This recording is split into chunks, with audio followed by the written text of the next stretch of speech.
I'll go ahead and introduce Dr. Charles Moore, who is going to give the next presentation. Dr. Moore is professor in the Department of Otolaryngology at Emory. He specializes in the treatment of head and neck cancers and focuses on craniomaxillofacial and anterior skull-based surgery.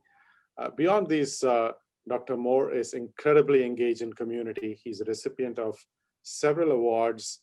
To name a few, he was the recipient of the 2011 Gold Foundation Award for Humanism in Medicine.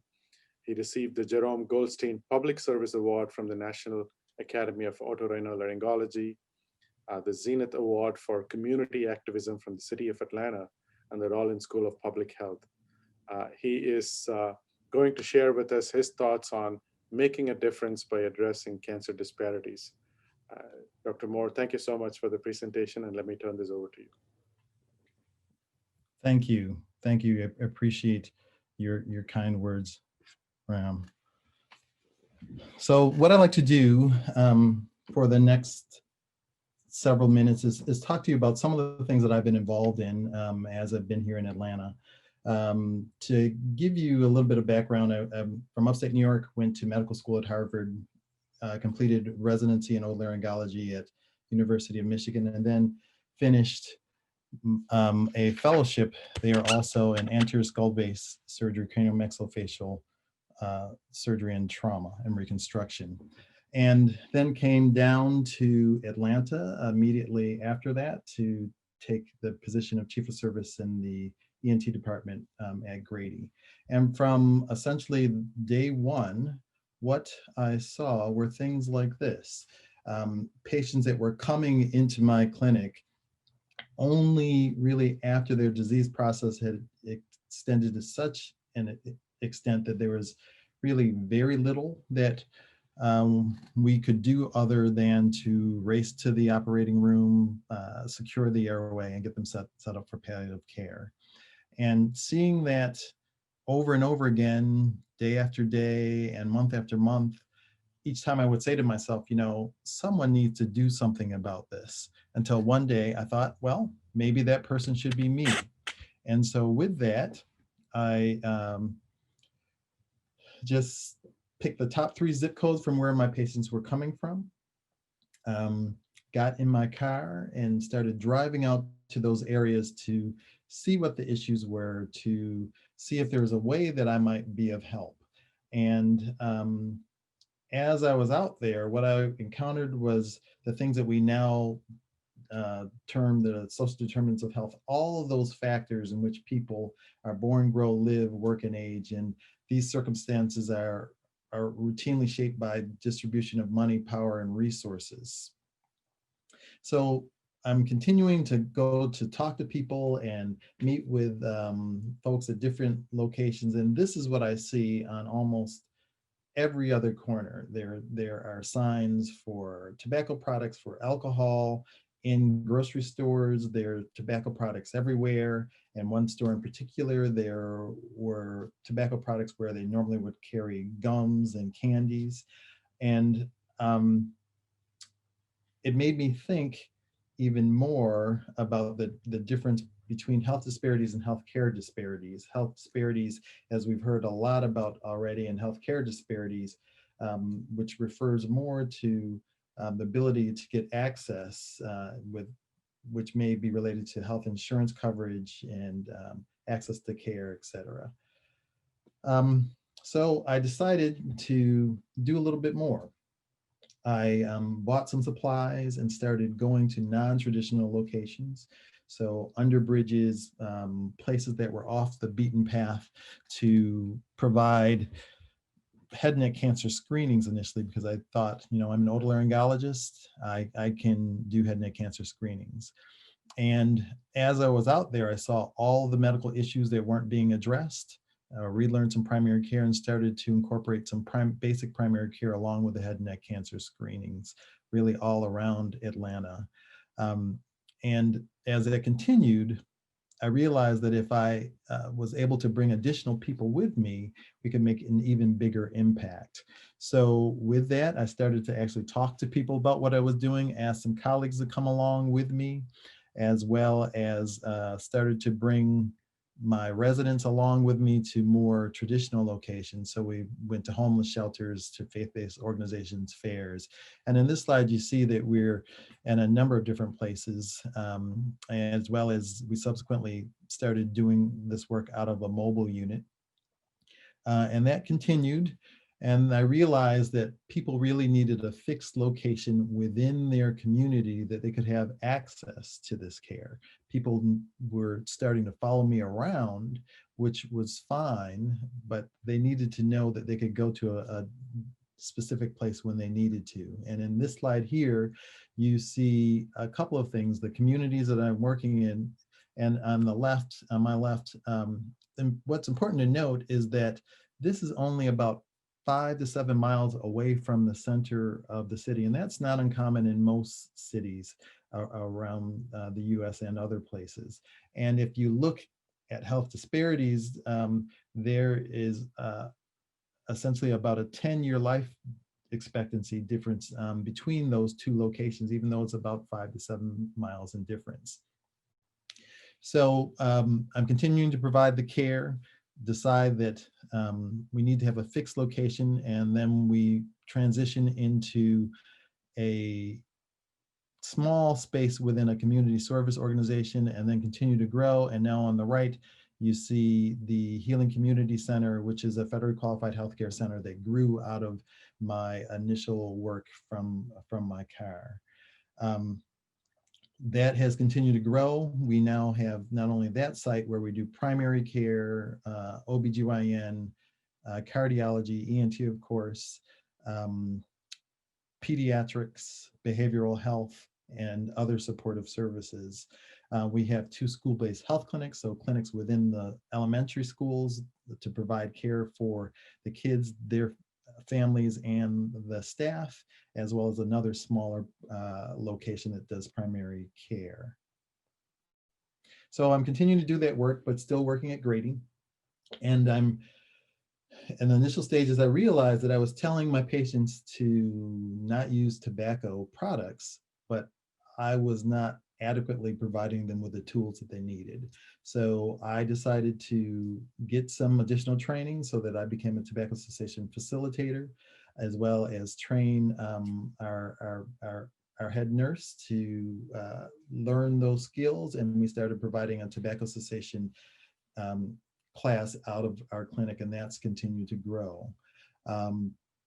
What I also realized is, as I was walking back and forth to work, that I would be walking through these big plumes of smoke.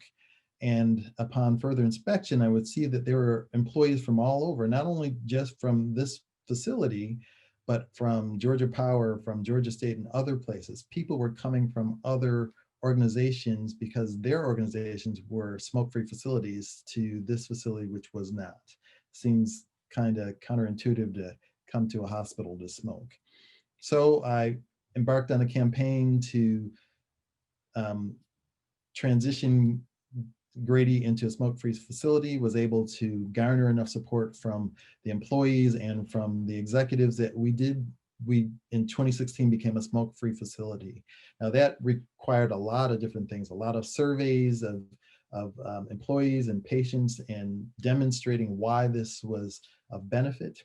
Also physical changes, so that places where people normally would congregate to smoke were changed into gardens and other places of beauty, but that would be a deterrent to them to smoke.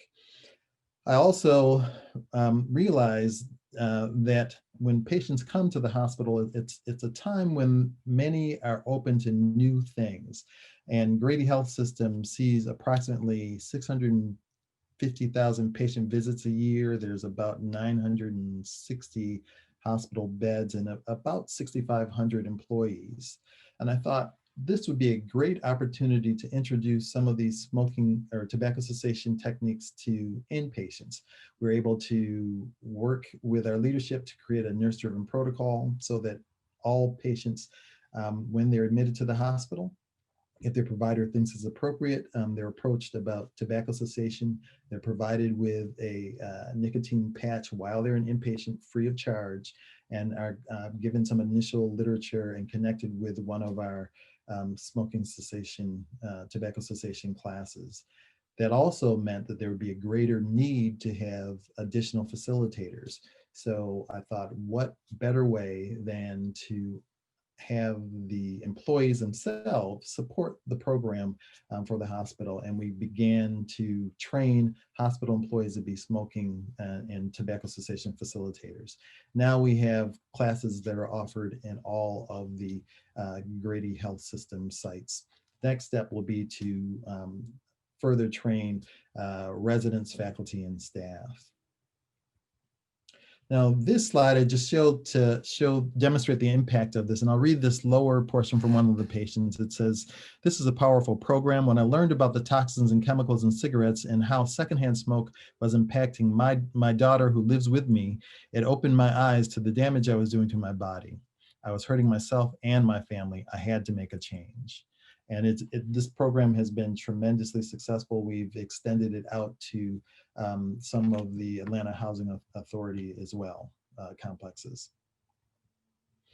So I'm still continuing to do this work, and I'm thinking a number of patients are starting really early using tobacco products.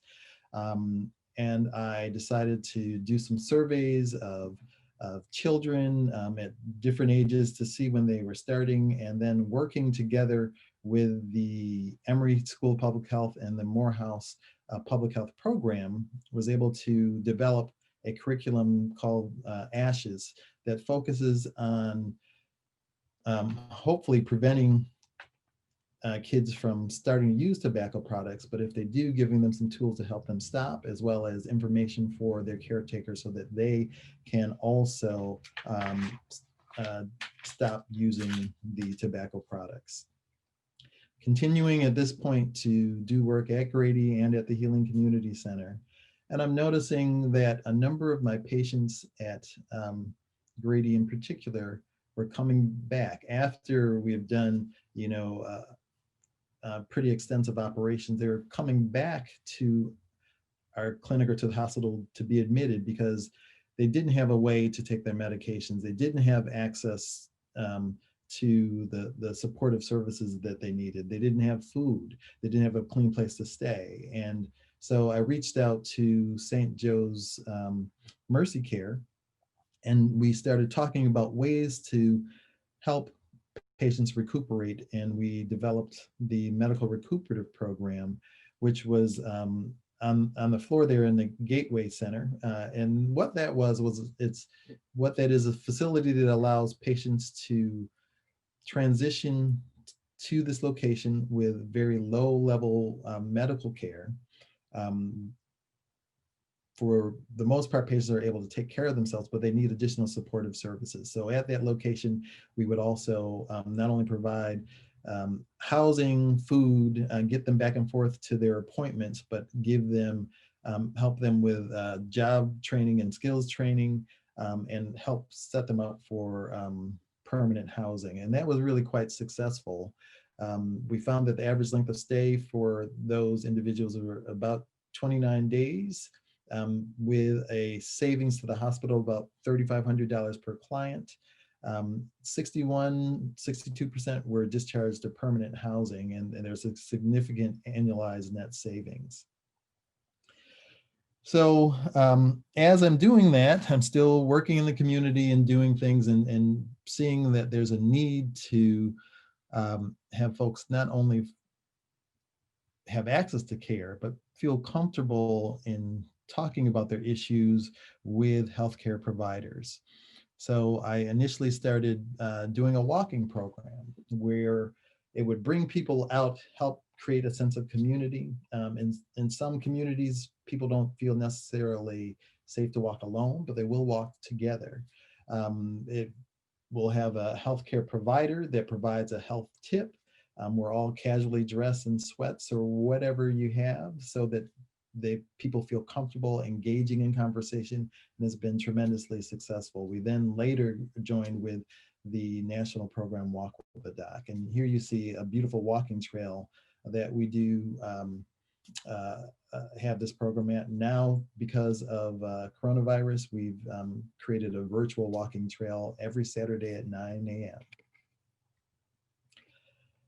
In all of the communities that I've been working in, they have been food deserts. And one of the things that we wanted to do is to bring healthy, nutritious food out to the community. Here you see where one of our locations where Congressman John Lewis actually helped us open it. It was a garden on the parking lot of an organization. And there we built out total of 39 beds. We used that for a number of things. We gave the produce to the community. They learned about healthy eating, how to actually grow healthy items themselves. And no matter what amount of space you had, even if it was just a bag of soil. We also use that as a platform to help teach life skills, a number as well as entrepreneurship. A number of people have created their own businesses from this. I direct the Urban Health Initiative, and as part of that also we view a mentorship program where you see here where we connect with communities, high schools, middle schools, and bring professionals of all types from the health professions, so that the youth can see that there is a wide variety of things that someone can do. And in our next step, we are trying to tie all of these things together. We have a public-private partnership where the Urban Health Initiative is partnered with a developer who is building a complex in a low wealth community that will be affordable housing of about 140 units. 10% of that will be for youth aging out of the foster system.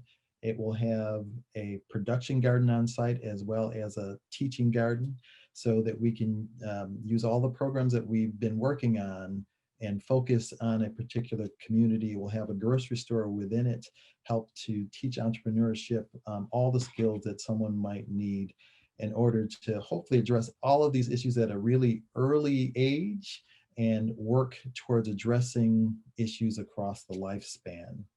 So I'd like to thank you all for your time and attention, and just know that even though you think what you might do might be small, every step can make a difference. Thank you.